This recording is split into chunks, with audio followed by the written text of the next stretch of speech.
बिस्मिल्लाहिर्रहमानिर्रहीम।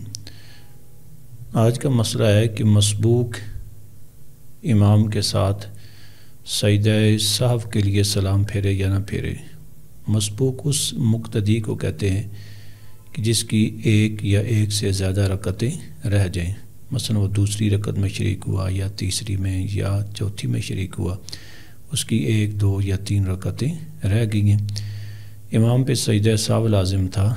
इमाम ने अपनी नमाज मुकम्मल करने के बाद आखिरी सलाम से पहले सजदा सहव करने के लिए सलाम फेरा, तो क्या वो मुक्तदी जिसकी एक या एक से ज़्यादा रकात रहती हैं वो इमाम के साथ सजदा सहव का सलाम फेरेगा?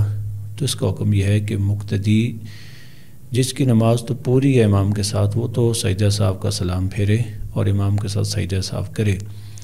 लेकिन वो मुक्तदी जिसकी एक या एक से ज़्यादा रकात रहती हैं अभी और उसने मुकम्मल करनी है, तो वो इमाम जब सलाम फिरेगा सजदा सहव का तो वो अपना सलाम नहीं फिरेगा, लेकिन इमाम के साथ सजदा सहव में शरीक होगा। इमाम सलाम फेर के सजदा सहव करे, जबकि ये मुक्तदी जिसकी एक या एक से ज़्यादा रकात रहती हैं वो बग़ैर सलाम फेरे इमाम के साथ सजदा सहव करे।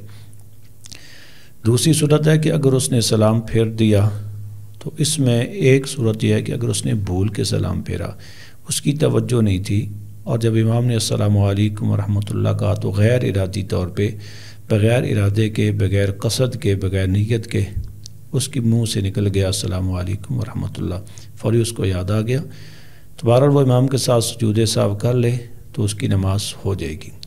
लेकिन अगर उसने जानबूझ के सलाम फेरा, सिर्फ़ ये कि उसको इल्म नहीं था कि मैंने सलाम फेरना है या नहीं फेरना, इमाम ने जब अस्सलामु अलैकुम व रहमतुल्लाह कहा तो उसने भी अपने इरादे से, अपने अमल नीयत से, कसद से उसने अमदन वो सलाम फेरा।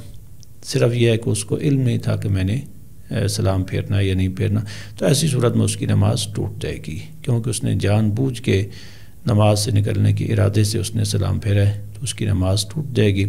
फतावा रिज़विया जिल्द नंबर 8 सफ़ा 187 पे आला हज़रत ने इस मसले का ये वाला हुक्म बयान किया है। वमा अलैया इल्लल बलाग।